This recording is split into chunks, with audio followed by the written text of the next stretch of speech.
Today, we're not just going to talk about hot flushes. Oh no, we're going to meet the personality behind them, a character I've come to call Flushy. And let me tell you, she really knows how to make an entrance.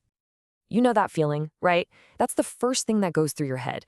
It's like this silent scream when you feel that familiar heat starting to creep up your chest, just pure internal panic.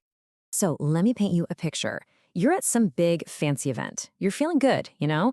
The hair's done, makeup's on point, you've got a glass of champagne in your hand, you're mingling, maybe even feeling a little smug about how you've got it all together.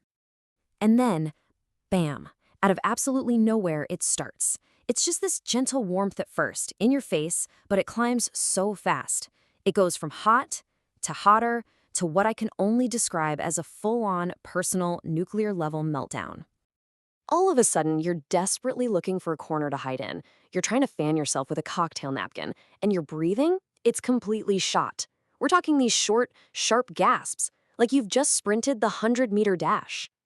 And right when you think you might just actually pass out, this menopausal fairy godmother just appears out of thin air. An older woman sees you, she starts fanning you, and she just leans in and says the most brilliantly supportive, darkly funny thing you have ever heard. And for a second, you both just burst out laughing, a real moment of connection right in the middle of all that chaos. But, the relief doesn't last. The heat comes roaring back, and this time it brings sweat. And I don't mean a delicate little glow, I mean a full-on drenching. You happen to catch your reflection, and the person looking back at you is a mess. We're talking running mascara, foundation sliding off, just a total disaster. And that's it. You're defeated. You just make this quiet, very sweaty exit, no goodbyes, zero dignity. Flushy has definitely won this round, and you have this sinking feeling that this isn't just about feeling a bit warm. This is a whole new ballgame. So what is actually going on here? Is Flushy just out to get you? Well, not exactly. It's not random, I promise. It's actually a biological system doing its absolute best with a few missing pieces. So let's get into the science of it. Okay, so deep inside your brain, you've got this little command center. It's called the hypothalamus. The easiest way to think of it is as your body's own internal thermostat. Its number one job is to keep your core temperature nice and stable, making these tiny little adjustments all day that you don't even notice. Now here's where estrogen comes in. Estrogen is like a calming hand on that thermostat. It gives it a really wide, comfortable temperature range to work with, what scientists call the thermoneutral zone. But when your estrogen levels drop, like they do in perimenopause, that comfort zone shrinks a lot. And that thermostat, it becomes jumpy, oversensitive, honestly kind of hysterical. And that sets off this crazy chain reaction. First, estrogen drops. Then, the slightest change in temperature sends your thermostat into a total panic. It thinks you're overheating, even when you're not. So it slams the emergency button, blood vessels fly open to dump heat, your heart rate spikes, and your sweat glands go into total overdrive. And that, my friends, is a hot flush. The science is one thing, but to really get it, to feel it, let's use a metaphor. It's something I call the handbag zip explanation. So what does it actually feel like when that calm, steady thermostat of yours becomes this jumpy, erratic mess? Well, it's pretty much the difference between something working perfectly and something breaking in the most spectacular way possible.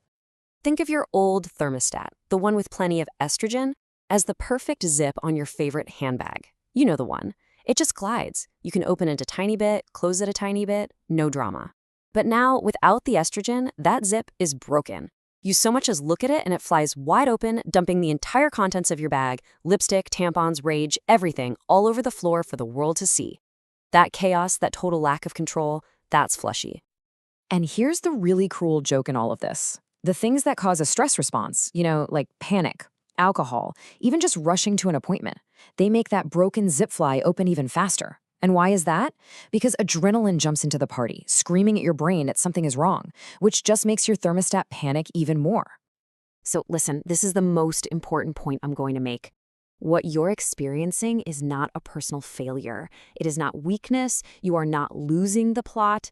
This is a biological reflex misfiring because the very hormone that used to keep it calm and steady has basically packed its bags and left town. Okay, so now we understand the what and the why. So let's talk about the how. How do we start to tame Flushy? This is where we shift from just explaining it to taking action, and we're going to do that with the Menopause Toolkit.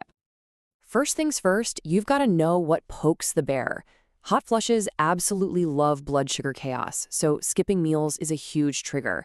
Instead, try to have balanced meals with protein and fiber to keep things stable. Alcohol is another big one. It might feel relaxing at first, but it opens up your blood vessels and can make Flushy come roaring back later. And believe it or not, even overdoing it with super intense workouts when you're already stressed can set it off. But the biggest one of all? Stress. And that brings us to the pillars of support. The goal here is really just to calm your whole nervous system down. That means stabilizing your blood sugar with good nutrition, choosing more gentle, regular exercise like walking or yoga, and making sleep an absolute non-negotiable. And like we said, stress reduction is key. Think about meditation or even just some deep breathing exercises. And of course, for many women, medical support like HRT or natural aids like magnesium and certain herbs can make a world of difference. Okay, so let's try to reframe this whole experience. Because once you start to understand what's actually happening in your body, you can totally change your relationship with it. It's about starting to see Flushy not as your enemy, but as a messenger. Look, is she loud? Yes. Is she embarrassing and super inconvenient? Absolutely. But a hot flush is really just information. It's your body's very direct, completely impossible to ignore way of screaming, hey, things have changed in here and I need some support. Not tomorrow, not next week, right now. And that brings us to the real goal. It's not about achieving some perfect flush-free life overnight. That's probably not realistic. The goal is to get back a sense of control. It's about understanding your triggers, using your toolkit, and knowing that you have the power to calm your system down. And that is when Flushy stops owning you. So as we wrap this up, I want to leave you with a question. We figured out that these really intense moments are actually signals. Your body is asking for help. So if you can accept that, what's the very first step, no matter how big or how small, that you're going to take to start listening?